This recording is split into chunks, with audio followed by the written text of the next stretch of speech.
Himachal Pradesh forest guard exam 2021 के लिए class ये 21 है। पिछले 20 वीडियोस आपने अभी तक नहीं देखे हैं तो आप यहाँ पे हमारे चैनल के ऊपर प्लेलिस्ट में जाना और देख लेना। डिस्क्रिप्शन बॉक्स में आपको लिंक मिलेगा, उसको फॉलो कर सकते हैं। 2013 का क्वेश्चन पेपर हम सोल्व कर रहे हैं, अभी तक इसको पूरी तरह सोल्व नहीं किया है। तो आइए नेक्स्ट देखते हैं। 47th क्वेश्चन तक हमने देख लिया था, 48 क्वेश्चन है। 2013 का ये जो क्वेश्चन पेपर है इसमें काफ़ी अच्छे क्वेश्चंस थे। The image formed by convex mirror is. Convex mirror दोस्तों होता किस तरह का है? इस तरह का, ठीक है। यहाँ पे फोकस होता है और ये इमेज बनती है इस तरफ से। तो इसमें सबसे पहले तो आपको ये पता होना चाहिए कि वर्चुअल बनती है, जो इमेज बनती है, जो मिरर होता है कन्वेक्स, इसको हिंदी में दोस्तों उत्तल दर्पण बोलते हैं। उसके बाद दोस्तों ये उल्टी बनती है, वर्चुअल बन गई, सीधी बन गई और साथ में छोटी बन गई। तो यहाँ पे सी ऑप्शन सही होगा। जो मैंने आपको बताया कन्वेक्स मिरर, उसको अच्छे से देखो। और मिरर हो चाहे लेंस हो, यहाँ से क्वेश्चंस बनते ही बनते हैं। Next question, unit of electric resistance is. तो रेजिस्टेंस होती क्या है? आप फैन देखते हो अपने घर में, पंखा जो होता है उसमें रेगुलेटर होता है। तो जैसे आप 1 के ऊपर करोगे रेजिस्टेंस सबसे ज़्यादा होगा, 2 के ऊपर करोगे रेजिस्टेंस उसके थोड़ा कम हो जाएगा। जैसे 5 के ऊपर लेके आओगे आप उस रेगुलेटर को तो रेजिस्टेंस 0 हो जाएगा, बहुत फास्ट घूमेगा पंखा। तो बस यही होता है। ओम्स लो आपने पढ़ा होगा अगर, तो आपको पता होगा। तो ये जो इलेक्ट्रिक रेजिस्टेंस है इसकी यूनिट ओम है।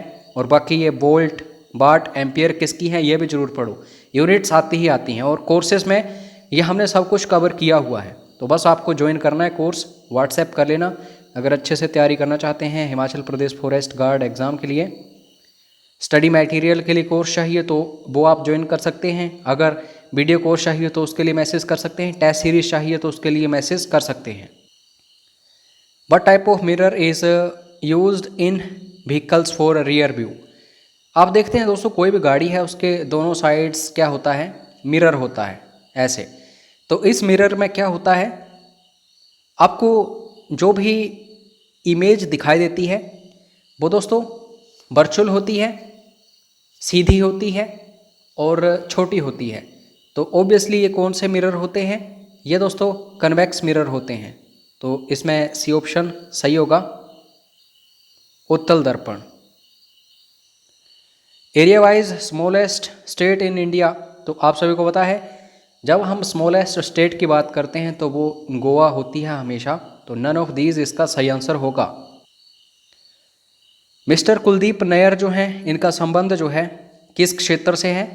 तो आप सभी ने अगर काफ़ी पहले 5 या 10 साल पहले ही जो न्यूज़ होती है या फिर जो अखबार होती है उसके बारे में देखा होगा या फिर जांच की होगी, उसके बारे में रिसर्च की होगी, तो आपको पता होगा मिस्टर कुलदीप नैयर काफ़ी बड़े जर्नलिस्ट थे। तो जर्नलिज्म जो है इनका एरिया है। हालांकि 2013 में ये चर्चा में रहे थे इसलिए क्वेश्चन आया था। तो ज़रूरी नहीं कि अब भी ये क्वेश्चन आएगा। जो करंट अफेयर्स हैं उनको लगातार फॉलो करूँ और पिछले 1 साल तक के करंट अफेयर्स आपको कोर्स में मिलते हैं और यहाँ से बाहर कोई भी क्वेश्चन नहीं आता। HPG का क्वेश्चन है, in which district of Himachal Pradesh Chandratal is located. Chandratal और सूरजताल ये दोनों झीलें कहाँ पे हैं? ये लाहौल स्पीति में आपको मिलेंगी। यूनामसो लेक है एक, लाहौल स्पीति में ही है, और भी काफ़ी सारी झीलें हैं। तो ये कोर्सेज में हमने पर्टिकुलर टॉपिक्स जो हैं ये कवर किए हैं। Next question, America was discovered by. दोस्तों ये जो कोलंबस है ये आया तो भारत को खोजने था। आप सभी को पता होगा कि ये जो साउथ अमेरिका है वहाँ से ये आया था। तो ये दोस्तों दूसरे रास्ते में पड़ गया, समुद्री रास्ता। उस टाइम नेविगेशन वगैरह कुछ भी नहीं होती थी। आज के टाइम में तो आप देखते हैं मैप होता है, पता नहीं क्या क्या है। तो उस टाइम ऐसा नहीं था, वो ऊपर की तरफ चला गया और उसने USA जो है उसी को खोज लिया। 15वीं शताब्दी की बात है ये। लेकिन वास्को डी गामा दूसरे रास्ते में पड़ा, केप ऑफ गुड होप और साउथ अफ्रीका से होकर के नीचे से होकर के वो भारत में पहुंच गया। तो हालांकि क्वेश्चन था कि अमेरिका किसने खोजा है, तो कोलंबस आपको याद रखना है। नेक्स्ट क्वेश्चन है, who is the present secretary general of United Nations organisation. Antonio Guterres आपने नाम सुना होगा, तो वो पोर्तुगीज से हैं, पुर्तगाल से हैं, तो नन ऑफ दिस बिल्कुल सही आंसर होगा। Next question, who is the forest minister of Himachal Pradesh. तो इन ऑप्शंस में आप डी ऑप्शन में कर लो, नन ऑफ दीज, ठीक है, और यही सही आंसर होगा क्योंकि 2013 में कोई और था, कांग्रेस सरकार थी उस टाइम, आज के टाइम में बीजेपी है। तो बीजेपी में भी पहले गोविंद ठाकुर थे, लेकिन अब चेंज हो चुके हैं, राकेश पठानी आपको याद रखना है। और ये इंपॉर्टेंट क्वेश्चन है क्योंकि फॉरेस्ट गार्ड एग्जाम में ये बहुत ही इंपॉर्टेंट क्वेश्चन है। तो राकेश पठानिया याद रखना, इस टाइम फॉरेस्ट मिनिस्टर हैं हिमाचल के।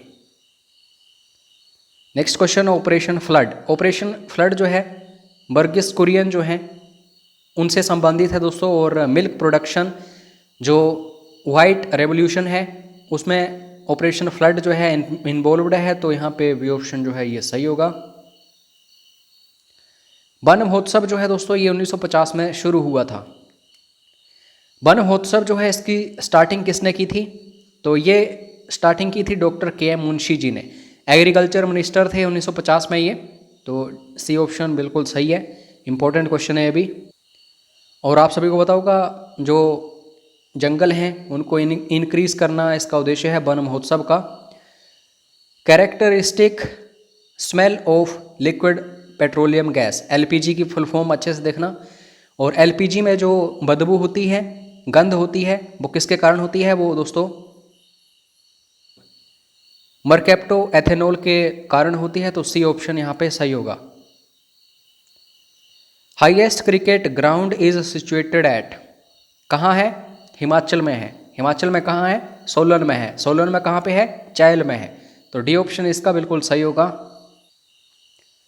Which type of acid is found in ant sting, formic acid होता है, लेकिन इसको आप मेथनोइक भी बोल सकते हैं, तो ए ऑप्शन बिल्कुल सही है। ऐसे क्वेश्चंस जरूर आते हैं साइंस के।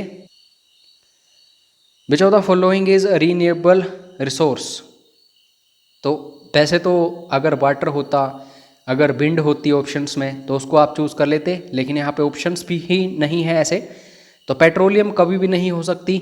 रीन्यूएबल रिसोर्स, नवीकरणीय स्रोत वो होते हैं जो कभी ख़त्म नहीं हो सकते, कोल भी नहीं हो सकता, नेचुरल गैस भी नहीं हो सकती, फॉरेस्ट, तो अब हमें डी ही ऑप्शन चूज़ करना पड़ेगा।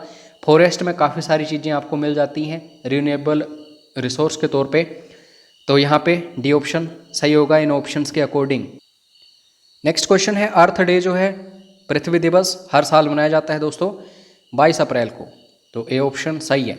बाकी भी जरूर देख लिया करो जो इम्पोर्टेंट डेज होते हैं पूरा साल भर, जैसे कि फॉरेस्ट डे कब होता है, इंजीनियर्स डे कब है, टीचर्स डे कब है, चिल्ड्रन डे कब है।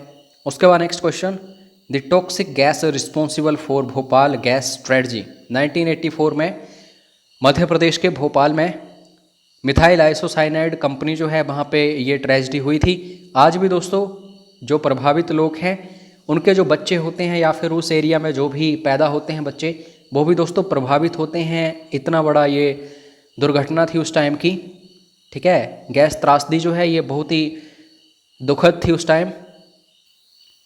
नेक्स्ट क्वेश्चन, बुक टाइटल है नेचर वॉच। करंट अफेयर्स जो वनों से, वाइल्ड लाइफ या फिर इकोलॉजी से रिलेटेड है उनको तो जरूर पढ़ना। तो ये जो नेचर वॉच एक बुक लिखी है, ये खुशवंत सिंह के द्वारा लिखी गई है, तो इसका ए ऑप्शन जो है सही है। Next question, wild life symbol that is world wide fund, इसका जो सिंबल है दोस्तों वो है रेड पांडा। जाइंट पांडा जो है आप बोल सकते हैं, लेकिन यहाँ पे रेड पांडा ऑप्शंस में है, तो सी ऑप्शन चूज करो। लास्ट क्वेश्चन है आज के इस वीडियो का, ozone layer is present in, तो आप सभी को पता होगा कि काफ़ी सारी परतें होती हैं वायुमंडल में। जो ओजोन परत है ये दोस्तों अल्ट्रावायलेट रेडिएशंस जो होती हैं, जो स्किन कैंसर का कारण बनती हैं, सूर्य से जो आती हैं उनको रोकती है ये ओजोन लेयर। तो ये किस परत में होती है वायुमंडल के, कमेंट करिएगा। और कोर्सेज ज्वाइन करना चाहते हो, स्टडी मटेरियल प्राप्त करना चाहते हो तो आप व्हाट्सएप ज़रूर करिएगा। मिलते हैं नेक्स्ट वीडियो में। जय हिंद, जय हिमाचल।